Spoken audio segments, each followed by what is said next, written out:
Hello everyone, welcome to my channel. आज हम exercise 3.3 का सेकंड पार्ट का फिफ्थ सम सॉल्व करेंगे, जो कि हमारी एक्सरसाइज का लास्ट सम रहेगा, ऑफ कोर्स इस चैप्टर का भी। So a lending library has a fix charge for a first 3 days and additional charge for each day thereafter. एक लाइब्रेरी का पहले 3 दिन का चार्ज फिक्स है, तो 3 दिन के बाद हम जितने दिन भी बुक अपने पास रखते हैं तो उसका हमें एडिशनल चार्ज देना पड़ेगा, यानी कि हमें पर डे के अकॉर्डिंग चार्ज पे करना पड़ेगा। एक हमने क्वेश्चन किया था टैक्सी वाला, जिसमें हमें फिक्स चार्ज और चार्ज पर किलोमीटर के अकॉर्डिंग पे करना था। ये सम भी कुछ वैसा ही है। तो हमारे पास यहाँ पे ना एक तो 3 दिन का फिक्स चार्ज है, उसके बाद हमें चार्ज देना पड़ेगा पर डे के according, charge per day. Then हमें टोटल चार्ज पे करना पड़ेगा बुक का, जो भी हमने ली है। So Sarita paid 27 rupees for book kept for 7 days। अब सरिता 27 रुपीज़ पे करती है जब वो 7 days के लिए बुक लेके जाती है, वाइल सूजी पे 21 rupees for the book she kept for 5 days। 5 days के लिए सूजी बुक अपने पास रखती है एंड देन वो 21 रुपीज़ पे करती है।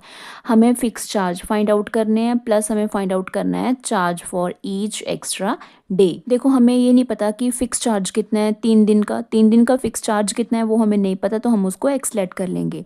चार्ज पर डे के अकॉर्डिंग कितना है वो भी हमें नहीं पता, तो हम उसको वाई लेट कर लेंगे। अब इसी के अकॉर्डिंग हम कंडीशंस बनाएंगे। अगर हम सरिता की बात करते हैं तो सरिता टोटल पे करती है 27 रुपीज़ पे करती है, वो पे करती है 7 days के लिए।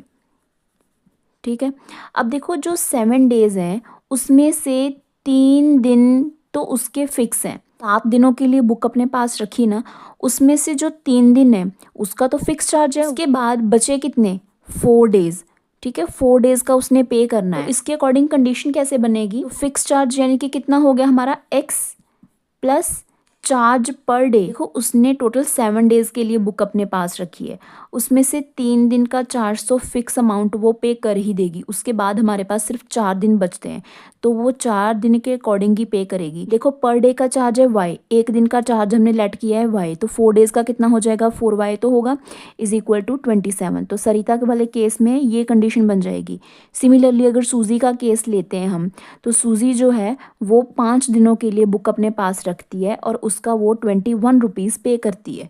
ठीक है, अब इसकी कंडीशन कैसे बनेगी, अब सूजी के 5 दिन है, 5 दिनों में से 3 दिन तो वो फिक्स है और हमने उसको एक्स ऑलरेडी लेट किया हुआ है। ठीक है, उसके बाद उसके पास दिन कितने बचते हैं, अगर 5 में से 3 माइनस कर देंगे तो हमारे पास सिर्फ कितने दिन बचेंगे, 2 ही दिन बचेंगे, जिसके उसे एक्स्ट्रा पे करने पड़ेंगे। ठीक है, 21 रुपीज़, इसके 21 है, तो फिक्स चार्ज को मैंने चार्ज फॉर एक्स्ट्रा डे को वायलेट कर लिया। सरिता के केस में हमारी फर्स्ट कंडीशन थी x plus 4y is equals to 27 and Suji के केस में x plus 2y is equals to 21। हमारी दोनों कंडीशंस आ गई। अब हम इसे एलिमिनेशन मेथड के साथ सॉल्व कर देंगे। यहाँ से किसी को भी मल्टीप्लाई करने की जरूरत नहीं है, ऑलरेडी कोएफिशिएंट्स जो है वो सेम है। सो हम इसको माइनस करेंगे, साइन चेंज हो गए, x एलिमिनेट हो गया, प्लस माइनस माइनस होके 2y बन गया हमारे पास। यहाँ से वैल्यू आ गई 6, तो y की वैल्यू यहाँ से आ जाएगी 6/2।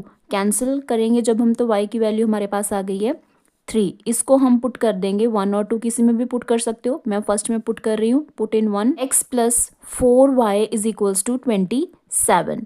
x प्लस 4y की वैल्यू हम लिखेंगे 3 एंड 27। x प्लस 4 3 ज़ा 12, 27। x की वैल्यू यहाँ से आ जाएगी 27 माइनस 12, तो x की वैल्यू कितनी हो गई यहाँ से 15। क्लियर, x की वैल्यू भी आ गई और y की वैल्यू भी आ गई। अब हम फाइंड आउट करेंगे हमारा फिक्स चार्ज। फिक्स चार्ज की वैल्यू यहाँ से आ जाएगी, जिसको हमने एक्स लेट किया है 15 रुपीज़। चार्ज पर डे कितना आ जाएगा, चार्ज पर डे जिसको हमने वाई लेट किया, तो वाई की वैल्यू कितनी आई है हमारे पास 3।